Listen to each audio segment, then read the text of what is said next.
Hello, good evening all. കേൾക്കുന്നില്ലേ? Voice audible അല്ലേ? Okay. അപ്പോൾ ഇന്ന് നമുക്ക് ഡിസ്കസ് ചെയ്യാനുള്ളത് നമ്മുടെ PDയിൽ വരുന്ന കുറച്ച് ക്വസ്റ്റ്യൻസ് ആണ്. ഇന്നലെ നടന്ന ടെസ്റ്റിലെ ക്വസ്റ്റ്യൻസ് ആണ്. എങ്ങനെ പോകുന്നു പ്രിപ്പറേഷൻസ് ഒക്കെ?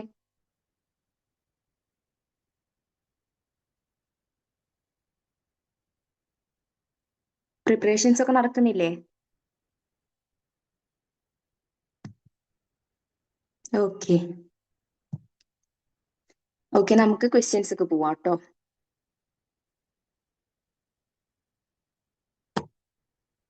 സോറി.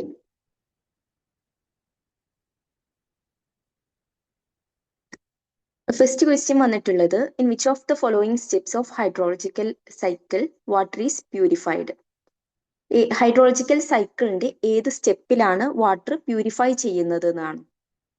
കണ്ടൻസേഷൻ ഉണ്ട്, പ്രിസിപ്പിറ്റേഷൻ ഉണ്ട്, ഇവാപ്പറേഷൻ ഉണ്ട്, ട്രാൻസ്പിരേഷൻ ഉണ്ട്. സിമ്പിൾ ക്വസ്റ്റ്യൻ ആണല്ലേ? അതെ, ഇവാപ്പറേഷൻ ആണ്. ഓപ്ഷൻ സി ആണ് റൈറ്റ് ആൻസർ, ഇവാപ്പറേഷൻ. ഇവാപ്പറേഷൻ എന്ന് പറഞ്ഞ പ്രോസസ്സ് എന്താണ്? ഇവാപ്പറേഷൻ എന്നുള്ള പ്രോസസ്സിൽ നമ്മുടെ വാട്ടർ ലിക്വിഡ് സ്റ്റേറ്റിൽ നിന്ന് വാട്ടർ വേപ്പർ ആയിട്ട് കൺവേർട്ട് ആവുന്ന ഒരു സ്റ്റേജ് ആണ്. ഈ ഒരു ഫേസിൽ നമ്മുടെ വാട്ടറിൽ അടങ്ങിയിട്ടുള്ള ഡിസോൾവ്ഡ് സോൾട്ട്സും മിനറൽസും കണ്ടാമിനൻസും ഒന്നും വാട്ടറിന്റെ ഒപ്പം ഇവാപ്പറേറ്റ് ആയി പോകുന്നില്ല. അത് ഒറിജിനൽ വാട്ടർ സോഴ്സിൽ തന്നെ റിമെയിൻ ചെയ്യാണ് ചെയ്യുന്നത്. അപ്പോ നമ്മുടെ വാട്ടർ വേപ്പർ ഇവിടെ ഒരു നാച്ചുറലി പ്യൂരിഫൈഡ് ഫോം ആയിട്ടാണ് മാറുന്നത്. അപ്പോ ഇതാണ് നമ്മുടെ ഹൈഡ്രോളജിക്കൽ സൈക്കിളിലുള്ള ഇമ്പോർട്ടന്റ് ആയിട്ടുള്ള ഒരു പ്യൂരിഫിക്കേഷൻ സ്റ്റെപ്പ് എന്ന് പറയുന്നത്. പിന്നെ ഇതിൽ വന്നിട്ടുള്ള മറ്റു ഓപ്ഷൻസ് ഒന്ന് കണ്ടൻസേഷൻ ആയിരുന്നു. കണ്ടൻസേഷൻ എന്ന് പറഞ്ഞിട്ടുണ്ടെങ്കിൽ നമ്മുടെ വാട്ടർ വേപ്പർ കൂൾ ഡൗൺ ചെയ്തിട്ട് ലിക്വിഡ് ഡ്രോപ്ലെറ്റ്സ് ആയിട്ട് തിരികെ വരുന്നതിനെയാണ് നമ്മൾ കണ്ടൻസേഷൻ എന്ന് പറയുന്നത്. ഇവിടെ പ്യൂരിഫിക്കേഷൻ പ്രോസസ് ഒന്നും നടക്കുന്നില്ല.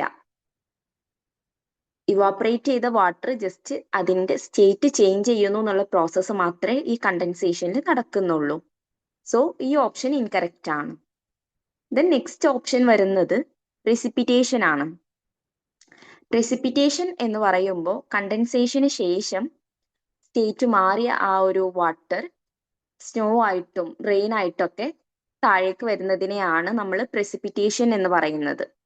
അപ്പോ പ്രെസിപ്പിറ്റേറ്റ് ചെയ്യുന്ന സമയത്ത് ഈ വാട്ടർ ഡ്രോപ്ലെറ്റ്സിൽ നമ്മുടെ അറ്റ്മോസ്ഫിയറിൽ അടങ്ങിയിട്ടുള്ള ഡസ്റ്റും പൊല്യൂട്ടൻസും ഗ്യാസസും ഒക്കെ ഡിസോൾവ് ആവും. അതുകൊണ്ട് അങ്ങനെ ഈ നമ്മുടെ എൻവയോൺമെന്റിൽ നമ്മുടെ അറ്റ്മോസ്ഫിയറിൽ അടങ്ങിയിട്ടുള്ള ഈ ഡസ്റ്റും പൊല്യൂട്ടൻസും ഗ്യാസസും ഒക്കെ ഈ വാട്ടറിന്റെ കൂടെ പ്രെസിപ്പിറ്റേറ്റ് ചെയ്ത് വരുമ്പോഴാണ് ആസിഡ് റെയിൻ ഉണ്ടാവുന്നത്. ഇതും ഒരു പ്യൂരിഫിക്കേഷൻ സ്റ്റെപ്പ് അല്ല എന്ന് നമുക്ക് പറയാൻ പറ്റും. പിന്നെ വരുന്നത് ട്രാൻസ്പിരേഷൻ ആണ്. ട്രാൻസ്പിരേഷൻ എന്ന പ്രോസസ്സ് എന്താണ്? പ്ലാന്റ്സിൽ നടക്കുന്ന ഒരു പ്രോസസ്സാണ്. പ്ലാന്റ്സ് അതിന്റെ ലീവ്സ് കൂടെ വാട്ടർ വേപ്പർ റിലീസ് ചെയ്യുന്ന പ്രോസസ്സിനെയാണ് നമ്മൾ ട്രാൻസ്പിരേഷൻ എന്ന് പറയുന്നത്. ഇവിടെ ഈ വാട്ടർ വേപ്പർ ക്ലീൻ ആയിട്ട് തന്നെയാണ് പോകുന്നത്. പക്ഷേ ഓക്കെ കാണിക്കാട്ടോ. പക്ഷേ ഇവാപ്പറേഷനേക്കാളും മിനിമൽ ആയിട്ട് വളരെ കുറച്ച് മാത്രമേ ഇവിടെ ട്രാൻസ്പിരേഷനിൽ വാട്ടർ വേപ്പർ ക്ലീൻ ആവുന്നുള്ളൂ. അതുകൊണ്ട് തന്നെ ഇതിനെ ഹൈഡ്രോളജിക്കൽ സൈക്കിളിലുള്ള ഒരു പ്യൂരിഫിക്കേഷൻ സ്റ്റെപ്പ് ആയിട്ട് പറയാൻ പറ്റില്ല. ക്വസ്റ്റ്യൻ വന്നിട്ടുണ്ടായിരുന്നത് ഹൈഡ്രോളജിക്കൽ സൈക്കിളിൽ വരുന്ന വാട്ടർ പ്യൂരിഫിക്കേഷൻ സ്റ്റെപ്പ് ഏതാണെന്നാണ്. Options condensation, precipitation, evaporation and transpiration ആയിരുന്നു. ഇവാപ്പറേഷൻ ആണ് കറക്റ്റ് ആൻസർ. കണ്ടൻസേഷൻ എന്ന് പറഞ്ഞിട്ടുണ്ടെങ്കിൽ നമ്മുടെ വാട്ടർ ഇവാപ്പറേറ്റ് ചെയ്ത് പോയതിനു ശേഷം അതിന്റെ സ്റ്റേറ്റ് മാറുന്നതാണ്. അതിന്റെ സ്റ്റേറ്റ് മാറി അത് റെയിൻ ഡ്രോപ്സ് ആയിട്ടും അതുപോലെ സ്നോ ആയിട്ടും താഴേക്ക് വരുന്നതിനെയാണ് നമ്മൾ പ്രെസിപ്പിറ്റേഷൻ എന്ന് പറയുന്നത്. ട്രാൻസ്പിരേഷൻ എന്ന് പറഞ്ഞിട്ടുണ്ടെങ്കിൽ നമ്മുടെ ലീവ്സ് വഴി വാട്ടർ വേപ്പർ ആയിട്ട് മാറുന്നതിനെയാണ് ട്രാൻസ്പിരേഷൻ എന്ന് പറയുന്നത്. അത് പ്ലാന്റ്സിലാണ് ഉണ്ടാവുക. ക്ലിയർ ആണോ?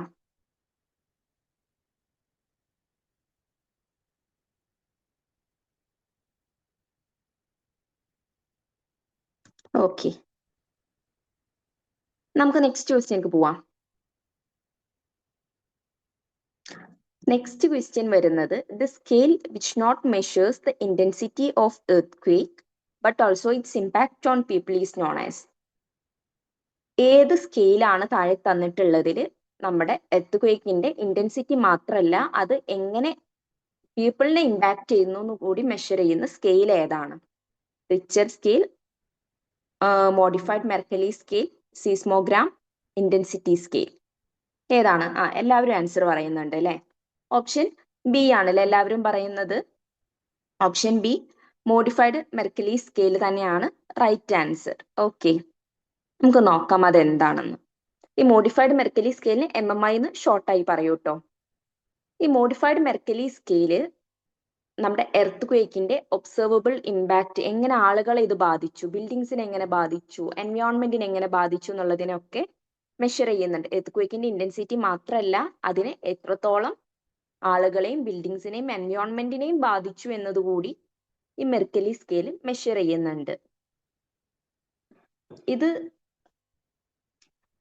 ഈ പിക്ചർ കാണുന്നില്ലേ? ഇതില് ഫസ്റ്റ് സ്റ്റേജ് ആയിട്ട് വരുന്നത്, ഇത് വളരെ കുറച്ച് ആളുകൾക്ക് മാത്രമേ അപ്പോൾ ഒരു ഷേക്കിംഗ് ഫീൽ ചെയ്യുള്ളൂ.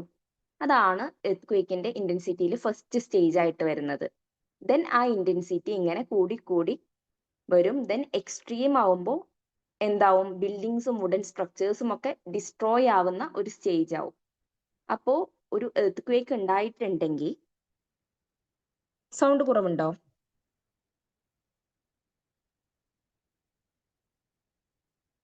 ഓക്കെ, അപ്പൊ ഒരു എർത്ത് ക്വേക്ക് ഉണ്ടായിട്ടുണ്ടെങ്കിൽ എത്രത്തോളം അത് പീപ്പിളിനെയും എൻവയോൺമെന്റിനെയും അതുപോലെ ബിൽഡിങ്സിനെയും ഒക്കെ ബാധിക്കുന്നു എന്നുള്ളതിനെ മെഷർ ചെയ്യുന്ന സ്കെയിലാണ് Mercalli, modified Mercalli scale. Okay, Richter scale നമ്മുടെ എർത്ത് ക്വേക്കിന്റെ മാഗ്നിറ്റ്യൂഡ് ആണ് മെഷർ ചെയ്യുന്നത്. എത്രത്തോളം എനർജി എർത്ത് ക്വേക്കിന്റെ സോഴ്സ് നിന്ന് റിലീസ് ആയി എന്ന് മെഷർ ചെയ്യുന്നതാണ് റിച്ചർ സ്കെയിൽ. സീസ്മോഗ്രാം എന്ന് പറഞ്ഞിട്ടുണ്ടെങ്കിൽ നമ്മുടെ സീസ്മോഗ്രാഫ് പ്രൊഡ്യൂസ് ചെയ്യുന്ന റെക്കോർഡിംഗ് ആണ്, അത് സ്കെയിൽ അല്ല. പിന്നെ ഇന്റൻസിറ്റി സ്കെയിലാണ് അടുത്തൊരു ഓപ്ഷൻ ആയിട്ട് ഉണ്ടായിരുന്നത്. അതൊരു ജനറൽ ടേം ആണ്, അത് നമ്മളൊരു സ്റ്റാൻഡർഡൈസ്ഡ് സ്കെയിൽ ആയിട്ട് ഇവിടെ ഉപയോഗിക്കാൻ പറ്റുന്ന ഒരു ഓപ്ഷൻ അല്ല. അപ്പോ ഈ MMIന്റെ സ്റ്റേജസ് ഒന്ന് നോക്കി വെക്കുക. ഫസ്റ്റ് സ്റ്റേജിൽ വളരെ കുറച്ച് ആളുകൾക്ക് മാത്രമേ ഒരു ഷേക്കിംഗ് ഫീൽ ചെയ്തിട്ടുണ്ടാവുള്ളൂ. പിന്നെ സെക്കൻഡ് സ്റ്റേജ് ആണെങ്കിൽ അതിനെ നമ്മൾ വീക്ക് സ്റ്റേജ് എന്നാണ് പറയുക. ഇവിടെ കുറച്ചു പേർക്കൊക്കെ ഒരു ഷേക്കിംഗ് ഫീൽ ആയിട്ടുണ്ട്. എസ്പെഷ്യലി അപ്പർ ഫ്ലോസിലും ബിൽഡിങ്സിലും ഒക്കെ ഉള്ള ആളുകൾക്കാണ് ആ ഷേക്കിംഗ് ഫീൽ ആയിട്ടുണ്ടാവുക. തേർഡ് സ്റ്റേജും വീക്ക് തന്നെയാണ്, പക്ഷെ ഇവിടെ ഇൻഡോറിലുള്ള ആളുകൾക്കും ഒരു ഷേക്കിംഗ് ഫീൽ ആയിട്ടുണ്ട്.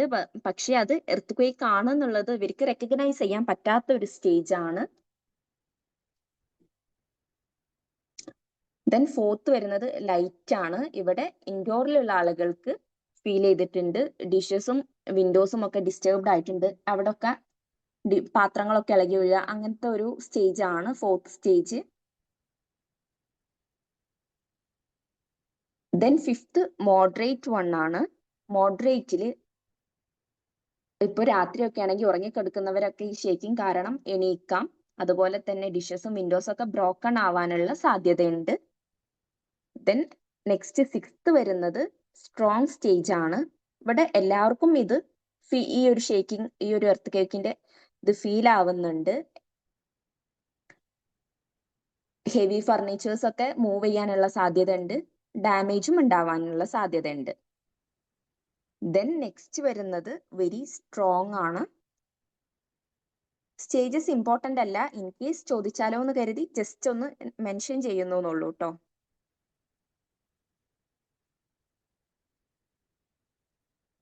Okay, then seventh stage very strong ആണ്. ഇവിടെ ഓർഡിനറി കൺസ്ട്രക്ഷൻസിനൊക്കെ ഡാമേജ് സംഭവിക്കാനുള്ള സാധ്യതയുണ്ട്. ദെൻ എയ്ത്ത് സ്റ്റേജ് സിവിയർ ആണ്. വാളൊക്കെ, ചുമരുകളൊക്കെ മറിഞ്ഞു വീഴാനുള്ള സാധ്യത ഈ ഒരു സ്റ്റേജിലുണ്ട്. ദെൻ നയൻത്ത് സ്റ്റേജിനെ വയലന്റ് എന്നാണ് പറയുക. ഇവിടെ ഭയങ്കരമായിട്ട് ഡാമേജ് സംഭവിക്കും, ബിൽഡിങ്സ് ഒക്കെ പാർഷ്യലി വീഴാനുള്ള സാധ്യതയുണ്ട്. ദെൻ എക്സ്ട്രീം എന്ന് പറയുമ്പോൾ ഓൾമോസ്റ്റ് എല്ലാ സാധനങ്ങളും ഡിസ്ട്രോയിഡ് ആവാനുള്ള സാധ്യതയും കൂടെ ഉണ്ട്.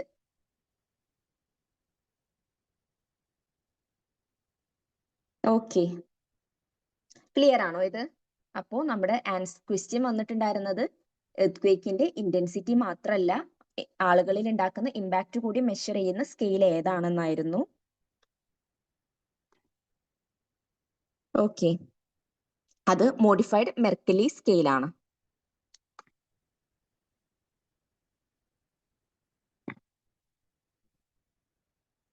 മാക്സിമം വോയിസിലാണല്ലോ, എല്ലാവർക്കും കുറവുള്ള പോലെ ഉണ്ടോ?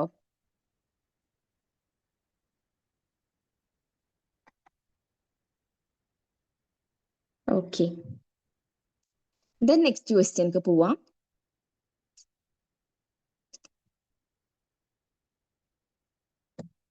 നെക്സ്റ്റ് ക്വസ്റ്റ്യൻ വന്നിട്ടുള്ളത് എന്തുകൊണ്ടാണ്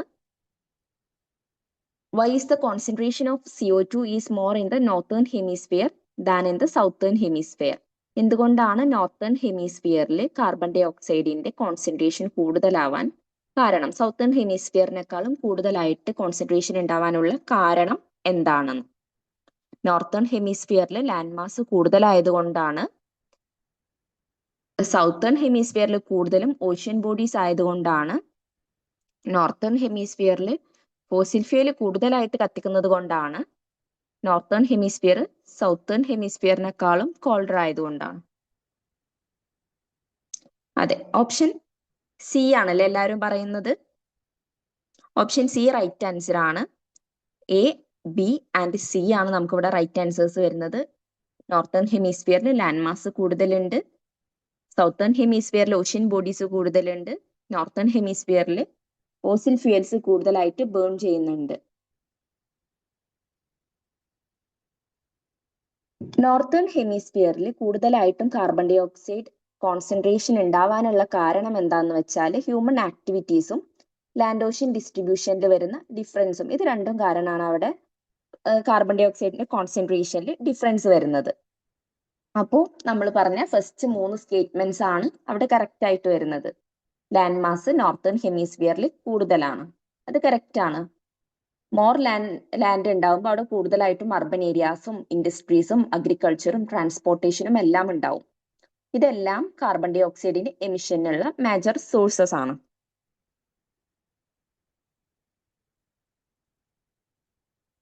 പിന്നെ രണ്ടാമത്തെ സ്റ്റേറ്റ്മെന്റ് ആയിട്ട് വന്നിട്ടുണ്ടായിരുന്നത് ഓഷ്യൻ ബോഡി സൗത്തേൺ ഹെമിസ്ഫിയറിൽ കൂടുതലാണെന്നുള്ളതായിരുന്നു. അതും കറക്റ്റ് ആണ്. ഓഷ്യൻസ് കൂടുതലായിട്ടും കാർബൺ ഡൈ ഓക്സൈഡിനെ അബ്സോർബ് ചെയ്യും. അപ്പോൾ സൗത്തേൺ ഹെമിസ്ഫിയറിൽ കൂടുതൽ ഓഷ്യൻസ് ആയതുകൊണ്ട് തന്നെ കൂടുതൽ കാർബൺ ഡൈ ഓക്സൈഡ് അബ്സോർബ് ചെയ്യപ്പെടും. അതുകൊണ്ട് അവിടുത്തെ atmospheric carbon dioxide lower ആവും. അതും കറക്റ്റ് സ്റ്റേറ്റ്മെന്റ് ആണ്. ദെൻ നെക്സ്റ്റ് സ്റ്റേറ്റ്മെന്റ് വന്നത് fossil fuel is burn more in northern hemisphere. നമ്മൾ ഫസ്റ്റ് സ്റ്റേറ്റ്മെന്റിൽ പറഞ്ഞു നോർത്തേൺ ഹെമിസ്ഫിയറിൽ ലാൻഡ് മാസ് കൂടുതലാണ്, അതുകൊണ്ട് തന്നെ അവിടെ അർബൻ ഏരിയാസ് കൂടുതലാണ്, ഇൻഡസ്ട്രീസ് കൂടുതലാണ്, അഗ്രികൾച്ചർ ട്രാൻസ്പോർട്ടേഷൻ ഒക്കെ കൂടുതലാണ്. അപ്പൊ അതിന്റെ ഭാഗമായിട്ട് കൂടുതലായിട്ടും ഇൻഡസ്ട്രിയലൈസ്ഡ് ആയതുകൊണ്ട് തന്നെ ഇവിടെ ഫോസിൽ ഫ്യൂവൽസ് ബേണിംഗ് കൂടാനുള്ള സാധ്യത ഉണ്ട്. ദാറ്റ്സ് വൈ അവിടെ കാർബൺ ഡൈ ഓക്സൈഡിന്റെ എമിഷനും കൂടും. ലാസ്റ്റ് ഓപ്ഷൻ ആയിട്ട് ഇൻകറക്റ്റ് ആയിട്ടുള്ള സ്റ്റേറ്റ്മെന്റ് ആയിട്ട് വന്നിട്ടുണ്ടായിരുന്നത് നോർത്തേൺ ഹെമിസ്ഫിയർ സൗത്തേൺ ഹെമിസ്ഫിയറിനെക്കാളും കോൾഡർ ആണെന്നുള്ളതായിരുന്നു. അത് ഇൻകറക്റ്റ് സ്റ്റേറ്റ്മെന്റ് ആണ്. അറ്റ്മോസ്ഫിയറിക് കാർബൺ ഡൈ ഓക്സൈഡ് കോൺസെൻട്രേഷനെ ഡിറ്റർമൈൻ ചെയ്യാൻ അവിടെയുള്ള ടെമ്പറേച്ചർ ഡിഫറൻസിന് പറ്റില്ല.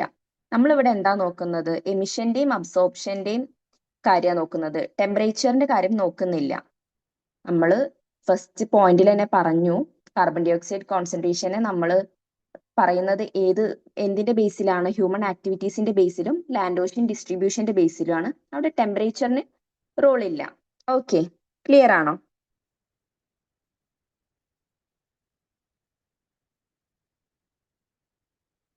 ഓക്കെ, നമുക്ക് നെക്സ്റ്റ് ക്വസ്റ്റ്യൻക്ക് പോവാം.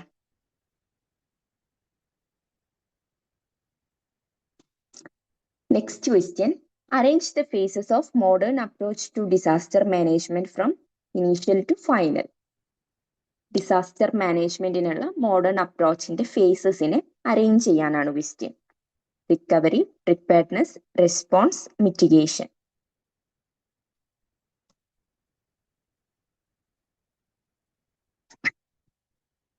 ഓക്കെ, ഓപ്ഷൻ ബി ആണല്ലോ എല്ലാവരും പറയുന്നത്. ഓപ്ഷൻ ബി റൈറ്റ് ആൻസർ ആണ് കേട്ടോ.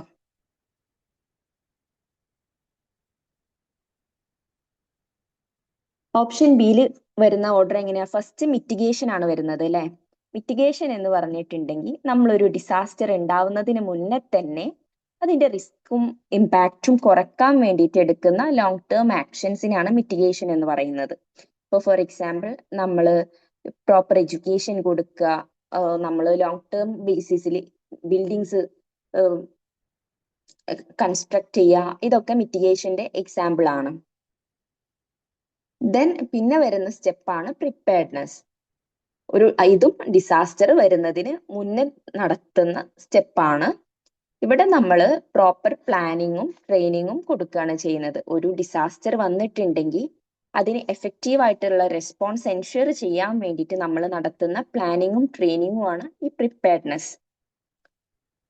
അതിന്റെ എക്സാമ്പിൾ ആയിട്ട് നമുക്ക് പറയാനുള്ളത് evacuation drills, early warning systems. Evacuation drills എന്നൊക്കെ പറയുമ്പോൾ ഇപ്പോൾ ഒരു ബിൽഡിങ്ങിന് ഫയർ പിടിച്ചു, അപ്പോൾ എങ്ങനെ അവിടുന്ന് പെട്ടെന്ന് ഓടി രക്ഷപ്പെടാം, അതിനൊക്കെ ഉള്ള ട്രെയിനിങ് കൊടുക്കുന്നതൊക്കെ ഈ പ്രിപ്പയർഡ്നെസിന്റെ ഭാഗമാണ്. പിന്നെ വരുന്നത് റെസ്പോൺസ് ആണ്. റെസ്പോൺസ് എന്ന് പറയുമ്പോൾ നമ്മുടെ ഈ ഒരു ഡിസാസ്റ്റർ ഉണ്ടാവുന്ന സമയത്തോ അല്ലെങ്കിൽ ഉണ്ടായതിനു ശേഷമോ നമ്മൾ എടുക്കുന്ന ഇമീഡിയറ്റ് ആക്ഷൻസിനെയാണ് നമ്മൾ റെസ്പോൺസ് എന്ന് പറയുന്നത്. ജീവൻ രക്ഷിക്കാനും ഡാമേജസ് കുറക്കാനും വേണ്ടിയിട്ടാണ് നമ്മൾ ഈ ഇമ്മീഡിയറ്റ് ആക്ഷൻസ് എടുക്കുന്നത്. നമ്മൾ പെട്ടെന്ന് ഫസ്റ്റ് എയ്ഡ് കൊടുക്കുക, എമർജൻസി മെഡിക്കൽ എയ്ഡ് എടുക്കുക, റെസ്ക്യൂ, അതൊക്കെ നടത്തുന്നതാണ് റെസ്പോൺസിൽ വരുന്നത്. ദെൻ ലാസ്റ്റ് ഫേസ് ആണ് റിക്കവറി. റിക്കവറി എന്ന് പറയുമ്പോൾ നമ്മുടെ ഡിസാസ്റ്റർ ഉണ്ടായതിനു ശേഷം നമ്മൾ നോർമൽ ലൈഫിക്ക് തിരിച്ചു പോകാൻ വേണ്ടിയിട്ട് എടുക്കുന്ന സ്റ്റെപ്സ് ആണ്. നമ്മുടെ റീഹാബിലിറ്റേഷനും റീകൺസ്ട്രക്ഷനും ഒക്കെ അതിന് എക്സാമ്പിൾ ആണ്. ഓക്കെ, ഇപ്പോ ഫോർ എക്സാമ്പിൾ പറയുകയാണെങ്കിൽ ഇവിടെ പ്രളയം വന്നു. അപ്പൊ പ്രളയം വരുന്നതിന് മുന്നേ തന്നെ വീടിന്റെ തറൊക്കെ കുറച്ച് ഉയർത്തി കെട്ടുക, അതുപോലെ നമ്മൾ അതിനെക്കുറിച്ച് അവെയർ ആയിരിക്കുക, അതാണ് മിറ്റിഗേഷനിൽ വരുന്നത്. അപ്പൊ പ്രളയം വരാനുള്ള സാധ്യത കാണുമ്പോൾ തന്നെ നമ്മൾ അതിന് വേണ്ടിയിട്ടുള്ള അവിടുന്ന് എങ്ങനെ രക്ഷപ്പെടും എന്നുള്ളതിനെ കുറിച്ചിട്ടുള്ള ട്രെയിനിങ് കാര്യങ്ങൾ പ്ലാനിങ് ഒക്കെ ചെയ്യും. അതാണ് പ്രിപ്പയർഡ്നെസ്. പ്രളയം വന്നപ്പോൾ നമ്മൾ കാണിച്ച ഇമ്മീഡിയറ്റ് ആക്ഷൻസ് ആണ്. ആളുകളെ രക്ഷിക്കാൻ വേണ്ടിയിട്ട് ഒരുപാട് കാര്യങ്ങൾ ഉണ്ടായി, അതുപോലെ റെസ്ക്യൂ ഹോംസ് ഉണ്ടായിരുന്നു, അതൊക്കെയാണ് റെസ്പോൺസ്. പ്രളയം വന്നു പോയതിനു ശേഷം അത് കാരണം ബുദ്ധിമുട്ടുള്ളവർക്ക് സമാധാനം കൊടുക്കുക, അതുപോലെ വീട് നഷ്ടപ്പെട്ടവർക്ക് പുതിയ വീട് ഉണ്ടാക്കുക, അതൊക്കെയാണ് റിക്കവറി ഫേസിൽ വരുന്നത്. ഓക്കെ, ഫസ്റ്റ് മിറ്റിഗേഷനിൽ വരുമ്പോൾ public education, awareness, hazard assessment, vulnerability assessment, improved infrastructure, ഇതൊക്കെയാണ് മിറ്റിഗേഷനിൽ വരിക. സെക്കൻഡ് ഫേസ് ആണ് പ്രിപ്പറേഷൻ. ഇവിടെ national emergency, telecommunication and response plan, training exercises, early warning, standard operating procedures ഒക്കെയാണ് പ്രിപ്പറേഷനിൽ വരുന്നത്. ദെൻ റെസ്പോൺസിൽ നമ്മൾ emergency, communication, coordination, saving lives ഒക്കെയാണ് വരുന്നത്. ദെൻ ഫേസ് 4 റിക്കവറിയിൽ നമ്മൾ ഇൻഫ്രാസ്ട്രക്ചറിന്റെ reconstruction, restoring telecommunication, improving lives, rehabilitation of other necessities and services, ഇതൊക്കെയാണ് റിക്കവറി ഫേസിൽ വരുന്നത്. അപ്പോൾ ക്വസ്റ്റ്യൻ ഒന്നുകൂടെ നോക്കാം. ഏതൊക്കെയാണ് ഡിസാസ്റ്റർ മാനേജ്മെന്റിന്റെ കറക്റ്റ് ഓർഡറിലുള്ള ഫേസസ് എന്നുള്ളതാണ്. First one mitigation, then preparedness, then response and then recovery. Clear ആണോ?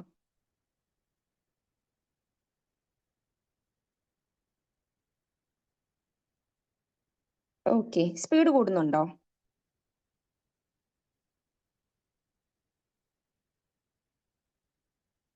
ഓക്കെ ഓക്കെ, ദെൻ നമുക്ക് നെക്സ്റ്റ് ക്വസ്റ്റ്യൻക്ക് പോവാം. കുറച്ചുകൂടി സ്പീഡ് ആക്കണം എന്നാണോ? ഓക്കെ,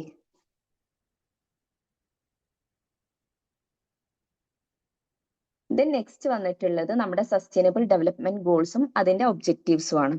അപ്പോൾ ഇത് മാച്ച് ചെയ്യാനുള്ളതാണ് ക്വസ്റ്റ്യൻ. ഓക്കെ, സ്പീഡാക്കാം സ്പീഡാക്കാം.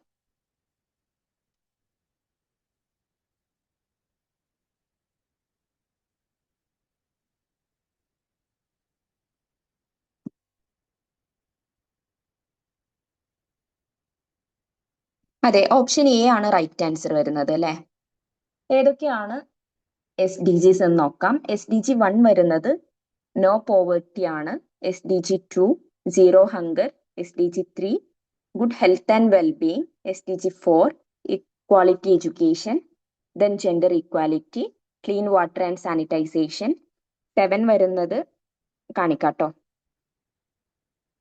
7 വരുന്നത് affordable and clean energy, decent work and economic growth, industry innovation and infrastructure, reduced inequalities, sustainable cities and communities, responsible consumption and production, climate action, life below water, life on land, peace, justice and strong institutions, partnerships for the goals. Question ഇതാണ്, SDG 7 ഏതാ, 6 ഏതാ, 3 ഏതാ, 5 ഏതാ എന്നുള്ളതാണ്. ഇത് ഭയങ്കര important ആയിട്ടുള്ളതാണ്. എല്ലാ സെറ്റ് ഓഫ് ക്വസ്റ്റ്യൻ പേപ്പറിലും കാണുന്ന ഒരു ക്വസ്റ്റ്യൻ ആണ്. ഇത് ഫുള്ള് 17 എണ്ണം നിങ്ങൾ ബൈ ഹാർട്ട് ആക്കി വെക്കുക തന്നെ വേണം കേട്ടോ.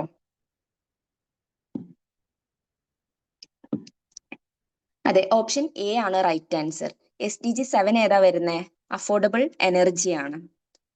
SDG 6 ഏതാ? Clean water and sanitisation. SDG 3 വരുന്നത് ഗുഡ് ഹെൽത്ത് ആൻഡ് വെൽബീയിങ് ആണ്.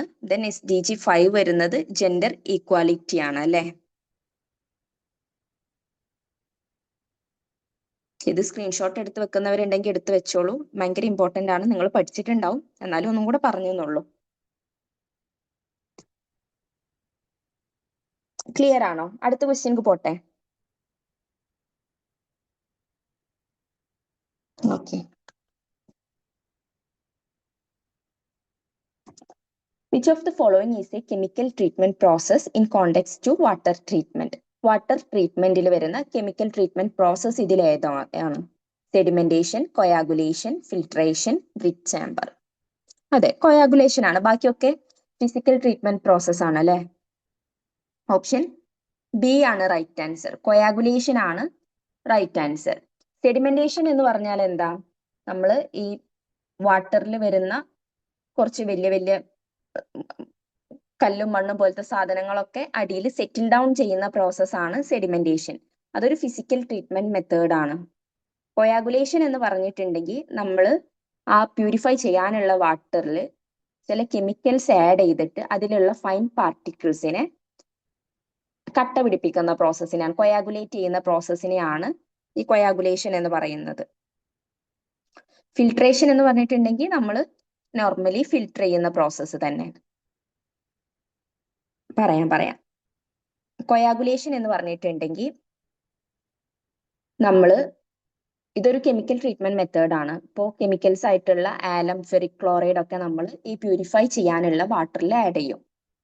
അതായത് ഈ വാട്ടറിൽ ആഡ് ചെയ്യുമ്പോൾ അതിലുള്ള സസ്പെൻഡഡ് പാർട്ടിക്കിൾസിന്റെ ചാർജസിനെ ഈ കെമിക്കൽസ് ന്യൂട്രലൈസ് ചെയ്യും. ലൈക്ക് ഈ പ്യൂരിഫൈ ചെയ്യാനുള്ള വാട്ടറിൽ ഒരുപാട് ഫൈൻ പാർട്ടിക്കിൾസ് ഉണ്ടാവും. അപ്പൊ ഇതെല്ലാം കൂടെ ഈ കെമിക്കൽസ് അതിൽ വീഴുമ്പോൾ കട്ട പിടിക്കും, ക്ലംബ് ആവും. അപ്പൊ അത് നമുക്ക് പെട്ടെന്ന് സെഡിമെന്റേഷൻ പ്രോസസ്സിലൂടെ ഒഴിവാക്കി കളയാൻ പറ്റും. ഓക്കെ, ക്ലിയർ ആണോ സഹല?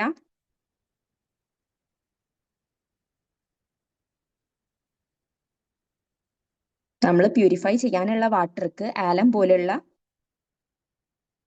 കെമിക്കൽസ് ആഡ് ചെയ്തിട്ട് അതിലുള്ള ഫൈൻ പാർട്ടിക്കിൾസിനെ കട്ട പിടിപ്പിക്കുന്ന പ്രോസസ്സാണ് കൊയാഗുലേഷൻ. സെഡിമെന്റേഷൻ എന്ന് പറഞ്ഞിട്ടുണ്ടെങ്കിൽ ഹെവിയർ പാർട്ടിക്കിൾസ് ഇതിന്റെ അടിയിൽ, ആ കണ്ടെയ്നറിന്റെ അടിയിൽ സെറ്റിൽ ഡൗൺ ചെയ്യുന്ന പ്രോസസ്സാണ്. ഫിൽട്രേഷൻ എന്ന് പറഞ്ഞിട്ടുണ്ടെങ്കിൽ വാട്ടർ ഒരു ഫിൽറ്റർ കൂടെ പാസ് ചെയ്യുമ്പോൾ അതിലുള്ള ഇംപ്യൂരിറ്റീസ് റിമൂവ് ചെയ്യുന്ന പ്രോസസ്സാണ്. ഗ്രിറ്റ് ചാമ്പർ എന്ന് പറഞ്ഞിട്ടുണ്ടെങ്കിൽ നമ്മുടെ വാട്ടർ പ്യൂരിഫിക്കേഷനിൽ വെക്കുന്ന ഒരു ഫിസിക്കൽ യൂണിറ്റ് ആണ്. ലൈക്ക് നമ്മുടെ വാട്ടറിന്റെ സ്പീഡ് കുറക്കും ഈ ഗ്രിറ്റ് ചാമ്പർ. അങ്ങനെ സ്പീഡ് കുറക്കുമ്പോൾ ഇതിലുള്ള സാൻഡും ഗ്രിറ്റും ചെറിയ കല്ലുകളും ഒക്കെ അവിടെ അടിഞ്ഞു കൂടിയിട്ട് വെള്ളം ക്ലീൻ ആയിട്ട് മുന്നോട്ട് പോകുന്നതിനെയാണ് ഗ്രിറ്റ് ചാമ്പർ എന്ന് പറയുന്നത്. അതും ഒരു ഫിസിക്കൽ മെത്തേഡ് തന്നെയാണ്. നമ്മൾ ഫിൽട്രേഷൻ പോലത്തെ ഒരു പ്രോസസ്സ് തന്നെയാണ് ഈ ഗ്രിറ്റ് ചാമ്പർ കേട്ടോ. ഓക്കെ, ക്ലിയർ ആണോ?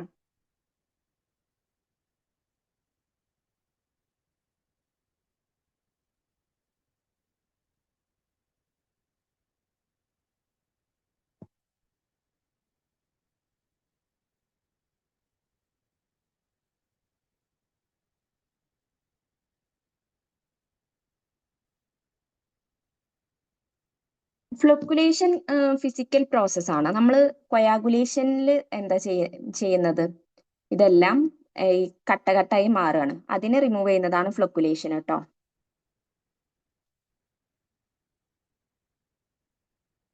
ഗ്രിഡ് ചാമ്പർ എന്ന് പറഞ്ഞിട്ടുണ്ടെങ്കിൽ ഇപ്പൊ നമ്മള് വാട്ടർ, ഇതിന്റെ ഒരു ഇമേജ് ഞാൻ ലാസ്റ്റ് ആഡ് ചെയ്തിട്ടുണ്ട്, അത് കാണിച്ചു തരാം. ലൈക്ക് ഒരു ഫിസിക്കൽ യൂണിറ്റ് ആണ്. ഇപ്പൊ നമ്മൾ വാട്ടർ പ്യൂരിഫൈ ചെയ്യുന്ന പ്രോസസ്സിൽ ഈ വാട്ടറിന്റെ സ്പീഡിനെ കുറച്ച് നമ്മൾ ഒഴുകുന്ന വെള്ളം കുറച്ച് സ്പീഡ് കുറഞ്ഞിട്ടുണ്ടെങ്കിൽ അതിലുള്ള സാൻഡും ഗ്രിറ്റും ഒക്കെ അടിയിൽ സെറ്റിൽ ഡൗൺ ചെയ്യൂലേ, അങ്ങനെ ചെയ്യാൻ വേണ്ടിയിട്ടുള്ളൊരു മെക്കാനിക്കലി അവിടെ വെക്കുന്ന ഒരു സാധനമാണ്, ഈ ഫിൽറ്റർ പോലത്തെ ഒരു സാധനമാണ് ഈ ഗ്രിഡ് ചാമ്പർ. ക്വസ്റ്റ്യൻ ഇതാ, കെമിക്കൽ ട്രീറ്റ്മെന്റ് പ്രോസസ് ആയിട്ടുള്ളത് ഏതാണ്, വാട്ടർ ട്രീറ്റ്മെന്റിൽ വരുന്ന കെമിക്കൽ ട്രീറ്റ്മെന്റ് പ്രോസസ് ഏതാണെന്ന്.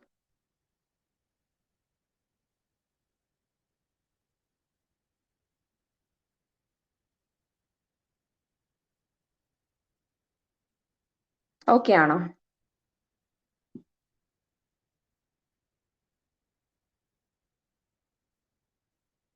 ഓക്കെ,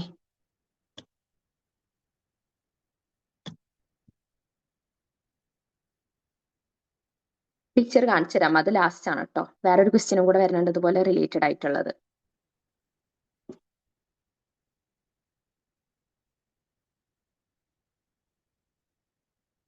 അടുത്ത ക്വസ്റ്റ്യൻ വരുന്നത്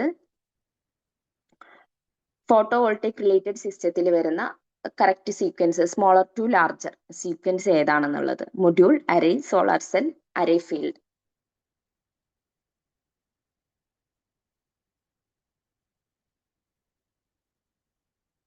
അതെ, ഓപ്ഷൻ ബി ആണല്ലേ.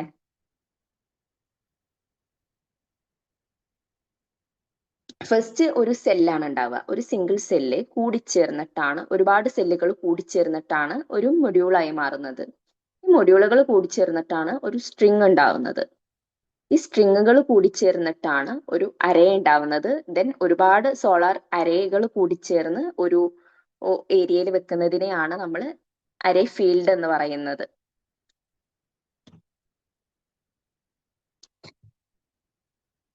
ഓക്കെ, സോളാർ സെൽ എന്ന് പറയുന്നത് the smallest building. Okay, what is the correct sequence from smaller to larger of the following photovoltaics related system? Picture കാണിക്കാം, ക്വസ്റ്റ്യൻ കണ്ടു കഴിഞ്ഞിട്ട് എക്സ്പ്ലെയിൻ ചെയ്യാം, വെയിറ്റ് ചെയ്യൂ. ക്വസ്റ്റ്യൻ കണ്ടോ? ക്വസ്റ്റ്യന്റെ സ്ലൈഡ് മാറ്റട്ടെ.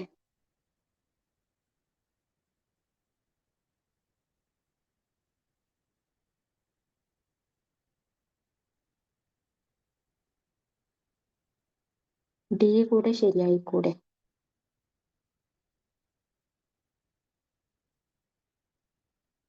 ഡി ശരിയാവില്ല. അരേ ഫീൽഡ് അല്ലല്ലോ ഫസ്റ്റ് ഉണ്ടാവുക, ഫസ്റ്റ് സെല്ലല്ലേ ഉണ്ടാവുക.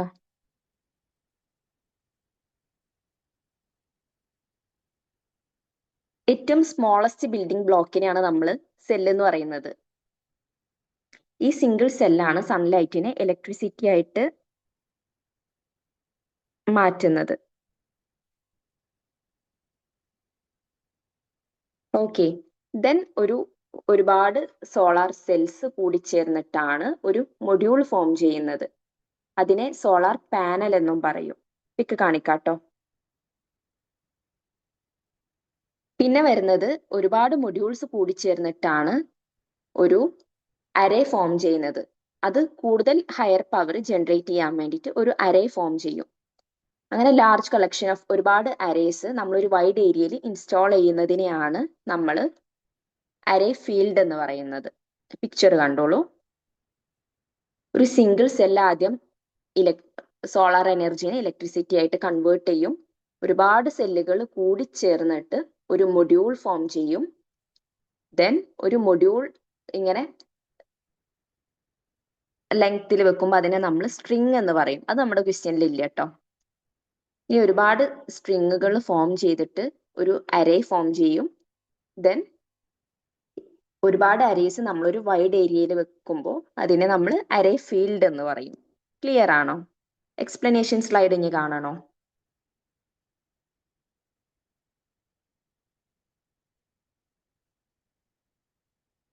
ഓക്കെ, നെക്സ്റ്റ് ക്വസ്റ്റ്യൻക്ക് പോട്ടെ.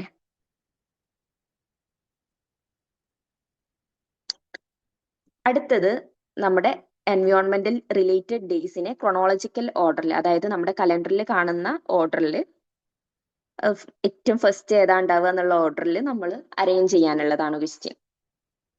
വേൾഡ് ഹെൽത്ത് ഡേ ഉണ്ട്, വേൾഡ് എൻവയോൺമെന്റ് ഡേ ഉണ്ട്, എർത്ത് ഡേ ഉണ്ട്, ഓസോൺ ഡേ ഉണ്ട്. ഇതൊക്കെ നമ്മൾ ജനറൽ നോളജ് ആയിട്ട് പഠിച്ചു വെക്കേണ്ട കാര്യങ്ങളാണ് കേട്ടോ.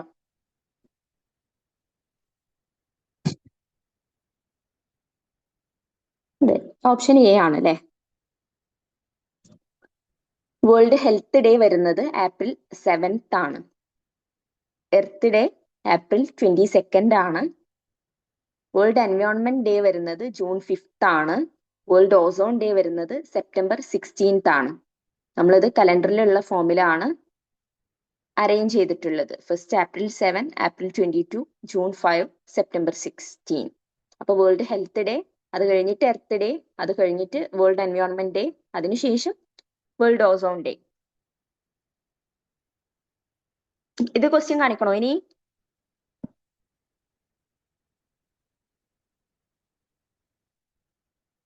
ഇത് ക്വസ്റ്റ്യൻ കാണിക്കേണ്ടതുണ്ടോ? ഓക്കെ, അടുത്ത ക്വസ്റ്റ്യൻക്ക് പോവാ അല്ലേ. അത് സിമ്പിൾ ആണ്, നമുക്ക് എക്സ്പ്ലനേഷൻ്റെ ഒന്നും ആവശ്യമില്ലാത്തൊരു ക്വസ്റ്റ്യൻ ആണ്. അടുത്തത് എൻഡോക്രൈൻ ഡിസ്ട്രപ്ഷൻ കെമിക്കൽസ്.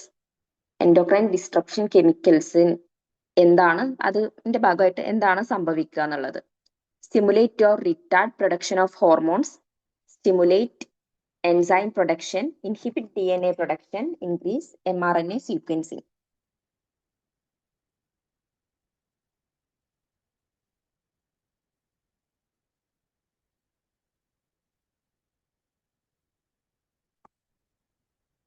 അതെ, ഓപ്ഷൻ എ ആണല്ലേ. എല്ലാവരും ആൻസർ ചെയ്യുന്നുണ്ട്. ഓപ്ഷൻ എ ആണ്. നമ്മുടെ ഹോർമോൺസിന്റെ പ്രൊഡക്ഷനെ സ്റ്റിമുലേറ്റ് ചെയ്യുകയോ റിട്ടാർഡ് ചെയ്യുകയോ ആണ് ഈ എൻഡോക്രൈൻ ഡിസ്ട്രപ്ഷൻ കെമിക്കൽസ് ചെയ്യുന്നത്.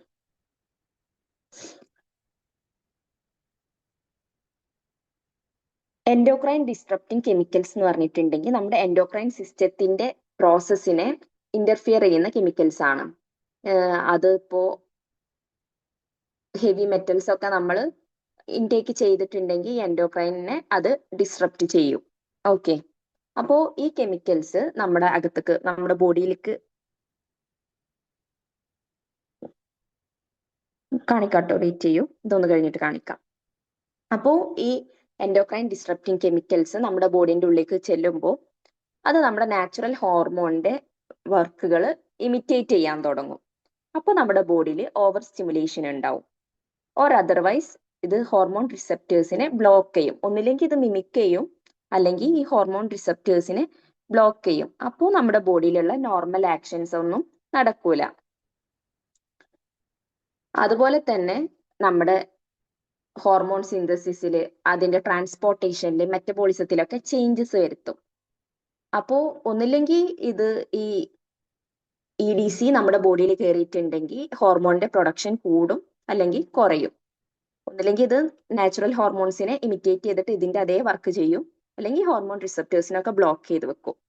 അപ്പോ നമ്മുടെ ക്വസ്റ്റ്യനിൽ പറഞ്ഞിട്ടുണ്ടായിരുന്നത് എന്താ, എൻഡോക്രൈൻ ഡിസ്ട്രപ്ഷൻ കെമിക്കൽസ് എന്താണ് ചെയ്യുന്നത് എന്നാണ്. അപ്പോ നമ്മൾ എക്സ്പ്ലനേഷനിൽ കണ്ടു, അത് ഒന്നില്ലെങ്കിൽ സ്റ്റിമുലേറ്റ് ചെയ്യും, അല്ലെങ്കിൽ ഹോർമോൺ പ്രൊഡക്ഷനെ റിട്ടാർഡ് ചെയ്യും. അപ്പോൾ ഓപ്ഷൻ എ ആണ് ഇവിടെ റൈറ്റ് ആൻസർ ആയിട്ട് വരുന്നത്. ഓക്കെ, അതുപോലെ തന്നെ എൻസൈം പ്രൊഡക്ഷനെ സ്റ്റിമുലേറ്റ് ചെയ്യുന്നില്ല ഈ EDC.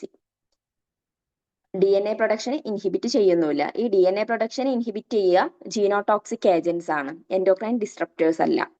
ജീനോടോക്സിക് ഏജൻസ് ആണ് കേട്ടോ അത്. പിന്നെ mRNA സീക്വൻസ് ഇൻക്രീസ് ആവുക എന്നുള്ളത് അത് ഹോർമോൺ ഡിസ്ട്രപ്ഷനുമായിട്ട് റിലേറ്റ് ആയിട്ടുള്ള ഒരു കോൺസെപ്റ്റ് തന്നെ അല്ല. അപ്പോൾ ഇവിടെ കറക്റ്റ് ആൻസർ ആയിട്ട് വരുന്നത് ഓപ്ഷൻ എ ആണ്. എൻഡോക്രൈൻ ഡിസ്ട്രപ്ഷൻസ് നമ്മുടെ ഹോർമോൺസിനെ സ്റ്റിമുലേറ്റ് ചെയ്യും, ഹോർമോൺ പ്രൊഡക്ഷനെ സ്റ്റിമുലേറ്റ് ചെയ്യോ റിട്ടാർഡ് ചെയ്യോ ചെയ്യും. എൻഡോക്രൈൻ സിസ്റ്റം എന്ന് പറഞ്ഞിട്ടുണ്ടെങ്കിൽ നമ്മുടെ ബോഡിയിലുള്ള ഹോർമോൺസ് ഒക്കെ പ്രൊഡ്യൂസ് ചെയ്യുന്ന ഗ്ലാൻസ് ആണ്. ഓക്കെ, അപ്പോ നമ്മൾ എൻഡോക്രൈൻ ഡിസ്ട്രപ്ഷൻ കെമിക്കൽസ് എന്ന് പറയുന്നത് നമ്മുടെ എൻഡോക്രൈൻ സിസ്റ്റത്തിന്റെ ഒരു വർക്കിങ്ങിനെ ഇന്റർഫിയർ ചെയ്യുന്ന കെമിക്കൽസ്. അതായത് ഇപ്പോൾ നമ്മൾ ഹെവി മെറ്റൽസ് ഒക്കെ ഇൻടേക്ക് ചെയ്യുകയാണ്, നമ്മൾ ബോഡിയിലേക്ക് കടക്കുകയാണെന്നുണ്ടെങ്കിൽ ഓക്കെ, നമ്മുടെ ഹോർമോൺ സിസ്റ്റത്തിനെ, ഈ എൻഡോക്രൈൻ സിസ്റ്റത്തിനെ ഈ കെമിക്കൽസ് ഇന്റർഫിയർ ചെയ്യും. അപ്പോൾ നമ്മുടെ നാച്ചുറൽ ഹോർമോൺസ് ചെയ്യുന്ന അതേ ജോലികൾ ഈ എൻഡോക്രൈൻ ഡിസ്ട്രപ്റ്റിംഗ് കെമിക്കൽസും ചെയ്യാൻ തുടങ്ങും.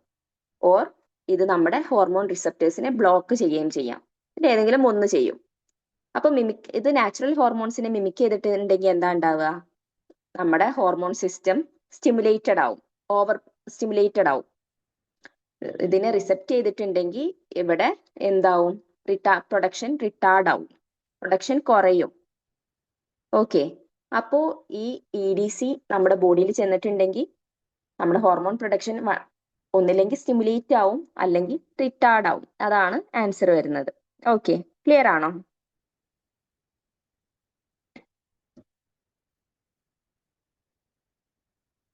ഓക്കെ, ആരോ മുന്നത്തെ ക്വസ്റ്റ്യൻ ചോദിച്ചിട്ടുണ്ടായിരുന്നു. 8th ക്വസ്റ്റ്യൻ വന്നിട്ടുണ്ടായിരുന്നത് എൻവയോൺമെന്റൽ റിലേറ്റഡ് ഡേയ്സിനെ ക്രോണോളജിക്കൽ ഓർഡറിലാക്കാനുള്ളതായിരുന്നു. സൗമ്യയാണ് തോന്നുന്നു ചോദിച്ചത്.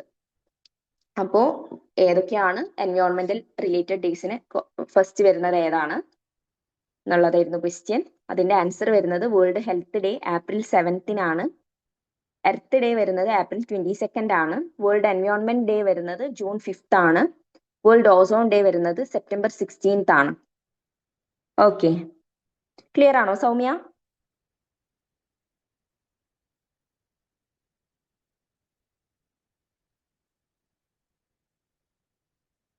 ഓക്കെ, ദെൻ നെക്സ്റ്റ് ക്വസ്റ്റ്യൻക്ക് പോവാം.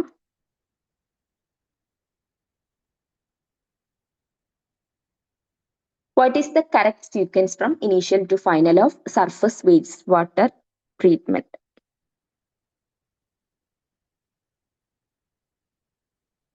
ഓക്കെ, അത് ഞാൻ സ്ലൈഡിൽ ആഡ് ചെയ്തിട്ടില്ല, ഞാൻ നോക്കിയിട്ട് പറയാട്ടോ.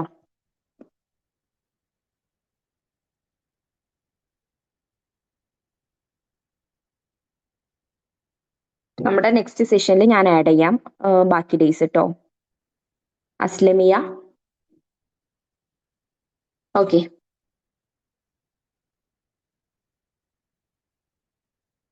ഓപ്ഷൻ ഡി ആണല്ലേ. എന്താണ് ഫസ്റ്റ് വരുന്നത്? എന്താ? Screening, second sedimentation, then filtration, then disinfection. നമ്മൾ നേരത്തെ പറഞ്ഞത് തന്നെയാണ്. സ്ക്രീനിങ് എന്ന് പറഞ്ഞിട്ടുണ്ടെങ്കിൽ നമ്മുടെ വേസ്റ്റ് വാട്ടർ ട്രീറ്റ് ചെയ്യുമ്പോൾ അതിലുള്ള പ്ലാസ്റ്റിക്സും സ്റ്റിക്സും ലീവ്സും ഒക്കെ റിമൂവ് ചെയ്യാൻ വേണ്ടിയിട്ടുള്ള ഫസ്റ്റ് സ്റ്റെപ്പാണ് സ്ക്രീനിങ്. സെഡിമെന്റേഷൻ എന്ന് പറഞ്ഞിട്ടുണ്ടെങ്കിൽ സസ്പെൻഡഡ് സോളിഡിനെ നമ്മൾ ഈ ഒരു കണ്ടെയ്നറിന്റെ ബോട്ടമിൽ സെറ്റിൽ ഡൗൺ ചെയ്യാൻ വേണ്ടിയിട്ട് വെക്കുന്നതിനെയാണ് സെഡിമെന്റേഷൻ എന്ന് പറയുന്നത്. ഫിൽട്രേഷൻ എന്ന് പറയുന്നത് നമ്മൾ എന്തെങ്കിലും ഫിൽറ്റേഴ്സ് വഴി നമ്മുടെ ഈ സാൻഡ് ഗ്രാവലൊക്കെ റിമൂവ് ചെയ്യാൻ വേണ്ടിയിട്ടുള്ള പ്രോസസ്സാണ്, ഫിൽട്ടർ ചെയ്യാനുള്ള പ്രോസസ്സാണ്. ഡിസിൻഫെക്ഷൻ എന്ന് പറഞ്ഞിട്ടുണ്ടെങ്കിൽ ഇതിൽ വരുന്ന ഫൈനൽ സ്റ്റെപ്പാണ്. നമ്മൾ കെമിക്കൽസ് ആഡ് ചെയ്ത് നമ്മൾ ക്ലോറിനേറ്റഡ് വാട്ടർ കണ്ടിട്ടുണ്ടല്ലോ, ക്ലോറിനോ ഓസോണോ UV ലൈറ്റോ ഒക്കെ കൊടുത്തിട്ട് നമ്മുടെ ഈ വാട്ടറിലുള്ള പാത്തോജൻസിനെ കില്ല് ചെയ്ത് വാട്ടറിനെ സേഫ് ആക്കാനുള്ള ഒരു പ്രോസസ്സാണ് ഡിസിൻഫെക്ഷൻ. അതിലുള്ള ഇൻഫെക്ഷ്യസ് ആയിട്ടുള്ള കാര്യങ്ങളൊക്കെ ഒഴിവാക്കാനുള്ള പ്രോസസ്സ്. ഓക്കെ, അതിലാണ് ഞാൻ പിക്ചർ ഉണ്ട് എന്ന് പറഞ്ഞത്.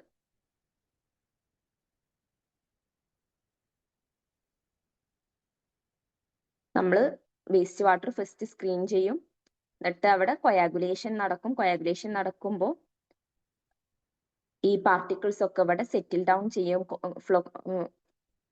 കൊയാഗുലേറ്റ് ചെയ്തിട്ട് ഇവിടെ സെറ്റിൽ ഡൗൺ ചെയ്യും. ദെൻ അത് ഈ സെഡിമെന്ററി ബേസിനിക്ക് പോവും. ഇതുപോലത്തെ ഇവിടെ കാണുന്നുണ്ടോ?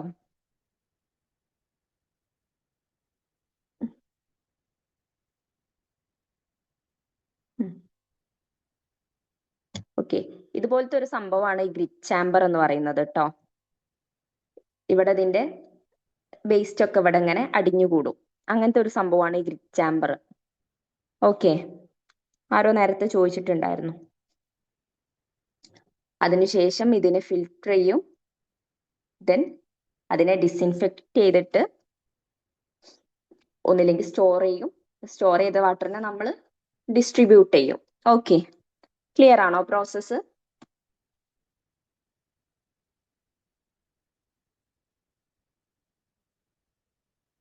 ഓക്കെ, ഇതുവരെ പറഞ്ഞ ഏതെങ്കിലും ക്വസ്റ്റ്യൻസ് ഡൗട്ട് ഉണ്ടോ നിങ്ങൾക്ക്? ഏതെങ്കിലും ഡൗട്ട് ഉള്ള ക്വസ്റ്റ്യൻസ് ഉണ്ടെങ്കിൽ ചോദിക്കൂ. Okay, first question.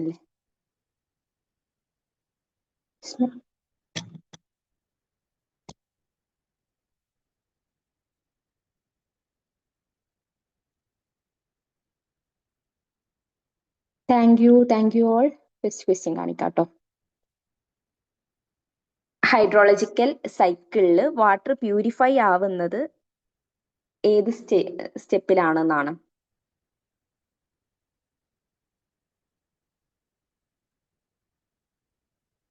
Thank you all, thank U.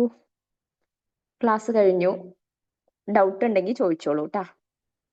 അപ്പൊ നമ്മുടെ ഇവാപ്രേഷനിലാണ് നമ്മുടെ വാട്ടർ പ്യൂരിഫൈ ആവുന്നത്. ഇവാപ്രേഷനിൽ നമ്മുടെ വാട്ടർ ലിക്വിഡ് സ്റ്റേറ്റിൽ നിന്ന് വേപ്പറായി മാറുന്ന ടൈമാണ്. ആ സമയത്ത് വാട്ടറിൽ അടങ്ങിയിട്ടുള്ള ഇമ്പ്യൂരിറ്റീസ് ഒന്നും വേപ്പറിന്റെ കൂടെ പോകുന്നില്ല. അതുകൊണ്ട് തന്നെ അത് പ്യൂരിഫൈഡ് ഫോം ആയിട്ടാണ് വേപ്പറായി മാറുന്നത്. Third question. ഓക്കെ,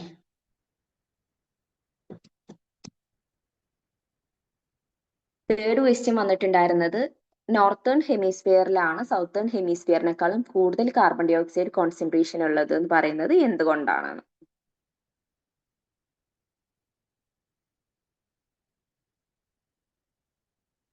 ഇത് കഴിഞ്ഞിട്ട് കാണിക്കാട്ടോ അഷ്റഫ്, ഫസ്റ്റ് ക്വസ്റ്റ്യന്റെ എക്സ്പ്ലനേഷൻ. അപ്പോ എന്തുകൊണ്ടാണ്?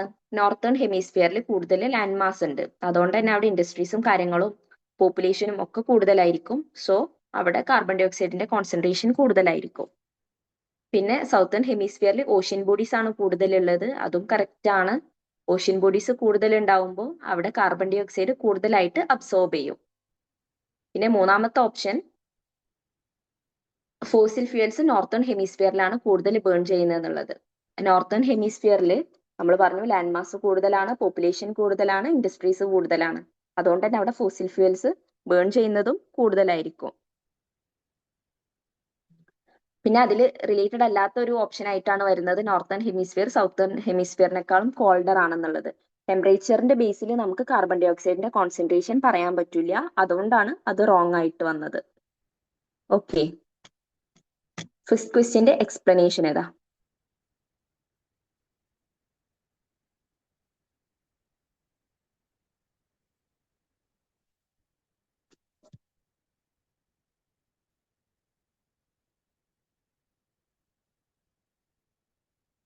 കണ്ടൻസേഷൻ എന്ന് പറയുമ്പോൾ വാട്ടർ പ്യൂരിഫൈ ആവുന്ന പ്രോസസ്സാണ്. അത് സെറ്റിൽ ഡൗൺ ചെയ്തിട്ട്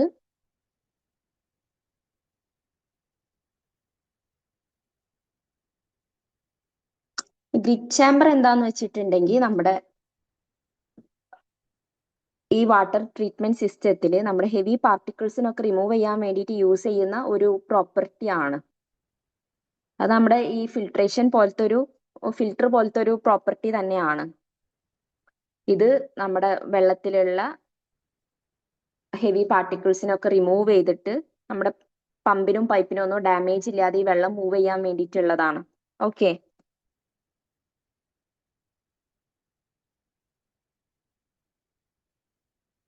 ഇതിൽ തന്നെ ടൈപ്സ് ഓഫ് ഗ്രിഡ് ചാമ്പേഴ്സ് ഉണ്ട് കേട്ടോ. Different types off grid chambers ഉണ്ട്. വെള്ളം ഹൊറിസോണ്ടലി ഫ്ലോ ചെയ്യിപ്പിച്ചിട്ട് ഈ ഗ്രിഡ് വേസ്റ്റിനൊക്കെ സെറ്റിൽ ഡൗൺ ചെയ്യിപ്പിക്കുന്നതുണ്ട്. അതുപോലെ വേസ്റ്റ് റിമൂവ് ചെയ്യാൻ വേണ്ടിയിട്ട് എയർ പ്രൊഡ്യൂസ് ചെയ്ത് കൊടുക്കുന്നതുണ്ട്. പിന്നെ സർക്കുലാർ മോഷനിൽ വാട്ടർ മൂവ് ചെയ്യിപ്പിച്ചിട്ട് ആ വേസ്റ്റുകൾ എടുക്കുന്നതുണ്ട്. അങ്ങനെ ടൈപ്സ് ഓഫ് ഗ്രിഡ് ചാമ്പേഴ്സ് ഉണ്ട്. ഓക്കെ ആണോ സഹല?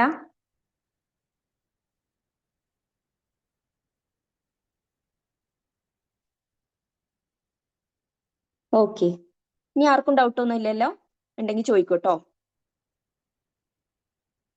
പിന്നെ നമ്മുടെ SDGs എല്ലാവരും ബൈഹേർട്ടായി പഠിച്ചു വെക്കുക.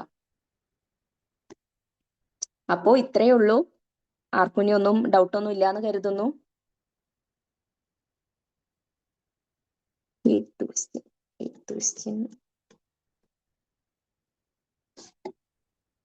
എയ്ത്ത് ക്വസ്റ്റ്യൻ നമ്മൾ ക്രോണോളജിക്കൽ ഓർഡറിൽ എൻവിറോൺമെന്റ് റിലേറ്റഡ് ഡേയ്സിനെ അറേഞ്ച് ചെയ്യാനുള്ളതായിരുന്നു. World health day, world environment day, earth day, world ozone day, ഇതിനെ അറേഞ്ച് ചെയ്യാനുള്ളതായിരുന്നു. ഇതിൽ ഓപ്ഷൻ എ ആണ് റൈറ്റ് ആൻസർ വരുന്നത്. World health day April 7 earth day April 22 ആണ്. വേൾഡ് എൻവയോൺമെന്റ് ഡേ ജൂൺ 5 ആണ്. വേൾഡ് ഓസോൺ ഡേ സെപ്റ്റംബർ 16 ആണ്. അപ്പോൾ ഇതിനെ ക്രോണോളജിക്കൽ ഓർഡറിൽ അറേഞ്ച് ചെയ്യാനുള്ളതായിരുന്നു ക്വസ്റ്റ്യൻ. ഓക്കെ, ക്ലിയർ ആണോ എലിസബത്ത്?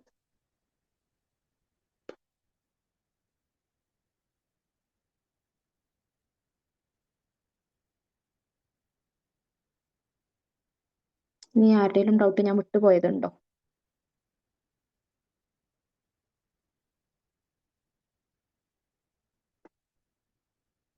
ഓക്കെ, എന്നാ നമുക്ക് വൈൻഡപ്പ് ചെയ്താലോ? ഇനി ആർക്കൊന്നും ഇല്ലാന്ന് കരുതുന്നു. സെക്കൻഡിന്റെ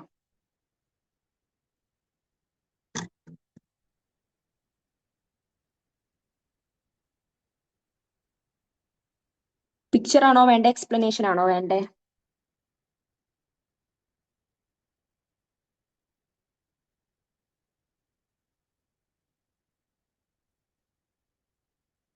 ഓക്കെ,